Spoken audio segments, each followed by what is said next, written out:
Hello guys, and welcome back to my channel. This one's going to be kind of short and sweet because I don't know if you can hear in the background or not. I am working at the moment, so I only have just a few minutes. But the court documents, some court documents have been uploaded to the Fairfax County Courthouse website pertaining to Johnny Depp and Amber Heard's trial beginning April 11th. So,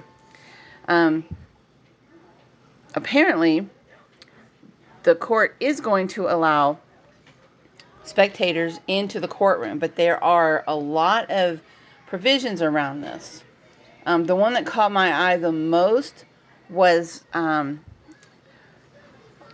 that where they say that only if you have business on the 5th floor.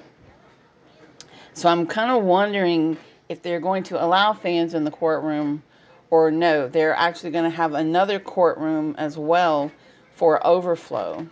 I did screenshot the documents so that you can read them. They should be enlarged big enough so that you can actually read it. It's on my Twitter, and I'll leave my Twitter account down below in the description. I'll also leave the link to the court where you can see the high-profile cases and get the court document for yourself. I'm just going to run through this first part really quick. General provisions, courtroom 5J on the 5th floor of the Fairfax County Circuit Court will be used for this trial. Not everyone who wishes to be present during the proceedings may be accommodated in the courtroom. There are a limited number of seats available for the litigants, their counsel, and members of the media and public. The courtroom deputy will open the courtroom for all spectators shortly before the proceedings begin each day. You must be seated at least 10 minutes prior to the time for the start of the court session. My attention is distracted at the moment. The courtroom deputy will open the courtroom for all spectators. Okay, blah, blah, blah. All spectators and their belongings will be subject to a security screening, blah, blah, blah. Access to the 5th floor of the courthouse will be limited to individuals with business on the floor. So I am putting these screenshots also here in this video. You can pause to read if you're able to view it on a larger screen, or you can go and get them directly from the courthouse website yourself. So I'm just going over some things that caught my eye. So the access to the 5th floor, where the trial will be taking place, is limited to individuals with business on that floor. So I'm kind of thinking that does not include fans. But, so it says courtroom seating. First row is reserved for the party's legal team. The seats for all others will be provided on a first-come, first-served basis. So they're expecting a bunch of people to attend this trial, of course. The sheriff's office will designate an area outside the courthouse for a queue line for entry. And then there's going to be another courtroom for overflow as well. Then they set down all of these rules as is to be expected. They quiet and order. You can't, if you're, even if you get into the courtroom, you cannot even make facial expressions to show your disapproval or you kind of just got to sit there and be like void of expression. I've actually attended several trials during my lifetime, and I remember, not mine, but and I remember in each one the same rules applied. You kind of just got to sit there, avoid. You're not allowed to make noise. You're not allowed to express with your face whether you're happy about something that was said or angry about something that was said. So there shall be no gestures, facial expressions, or the like, suggesting approval or disapproval during the proceedings. Anyone violating this order will be expelled immediately from the courtroom and will not be able to return during the trial, the rest of the trial. So that would be difficult for me. So it's a good thing I'm not going, because I would think I would find it extremely hard not to make a face, in one way or the other. So you have to dress in a manner. You have to dress like you're going to a courtroom. You can't just dress in casual clothes. You have to dress for this. No gum, no food, no drink. That's normal. And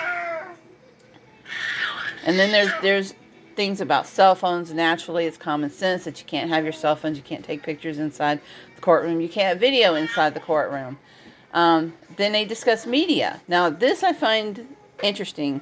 So they define media as, for the purposes of this order, it's defined as traditional print and broadcast communication channels such as radio, television, newspapers, magazines, through which news and information is disseminated that reach or influence people widely for newsworthy entertainment or other purposes.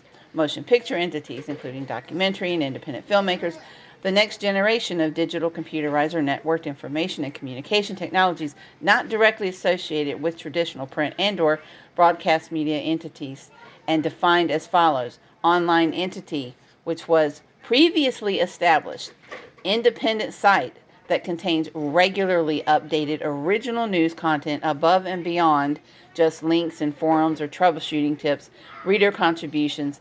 Said content is thoroughly reviewed by an independent editor before publication. It has a readership or viewership of more than 1,000 per month, and has previously, and this is the thing, has previously covered the judicial branch for the 6 months immediately prior to requesting to cover proceedings in the circuit. And they state fan sites, weblogs, or blogs, and portable websites do not qualify as media. So I'll be interested to see which YouTube channels they may consider allowing to cover this. I apologize, as I said there, I am working.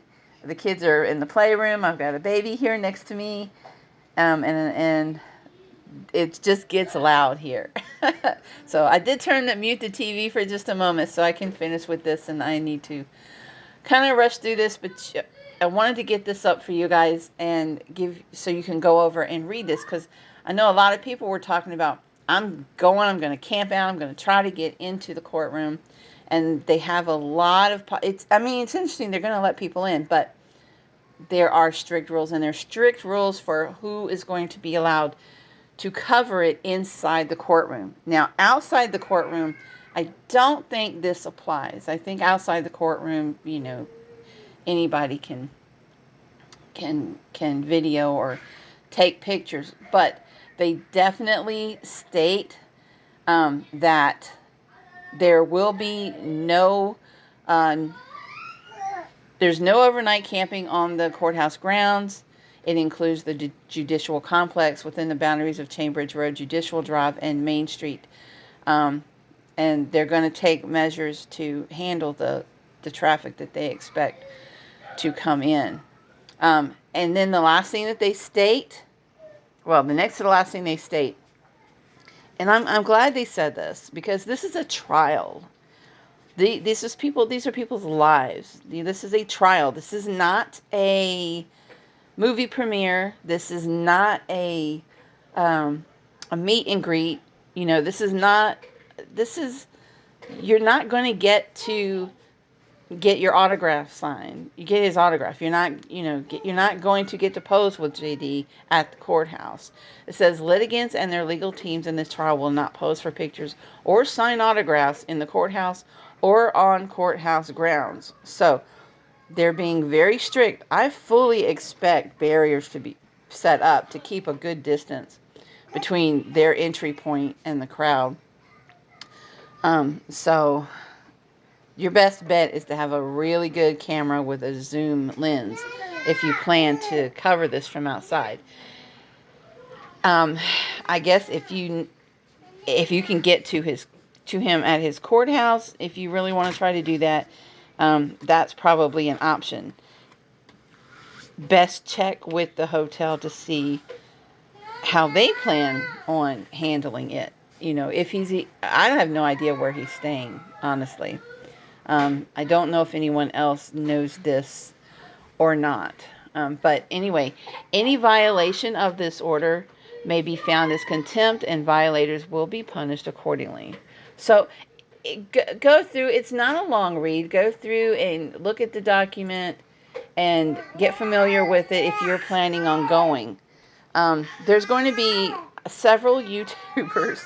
Sorry, he's talking to me. There's going to be several YouTubers there, bringing you coverage as best that they can. I know that I personally will be watching Darth News um, because I am so excited that he gets to go, and I'm looking forward to his coverage, and I expect his coverage is going to be one of the top, in this situation. So I'm really looking forward to seeing what he can do with this, especially given the restrictions that they've put on all of this. And you have to expect these kinds of rules to be laid down. This is a courthouse. This is people work here. This is a trial. This is not a fan opportunity. Although many fans are going, just out of hope. That's why I said, in my previous video, I may drive up for a day, maybe, but given my work schedule and all, I didn't want to, and I can't afford to anyway, stay the 4 weeks, and the best I could personally probably hope for would be like a glimpse, and I probably will get to see much more just watching the coverage on YouTube. I'm curious as to if local news is going to cover it. I haven't seen anything from the local TV stations yet. I'm honestly kind of wondering if they know about it, because I haven't seen word one mentioned on any of the local stations about this, and maybe that's done on purpose. I have no idea. But anyways, I'm going to get off of here, let you guys can go back and pause and read, or you can check the links out and get the documents and read it for yourself. If you're going, be careful. Plan for your trip. Plan for your stay. Plan for the crowds. Plan for standing a long time. Don't plan to camp out on the courthouse grounds, or really, I wouldn't camp out anywhere. I'd make sure you get a room, okay, for your own safety. This area is right up at DC, and it's a really congested area. So you want to be safe. All right, guys. Have a great day, and I will see you again in the next video. God bless. Thank you for subscribing. Please like and share this video. Love ya. Mwah.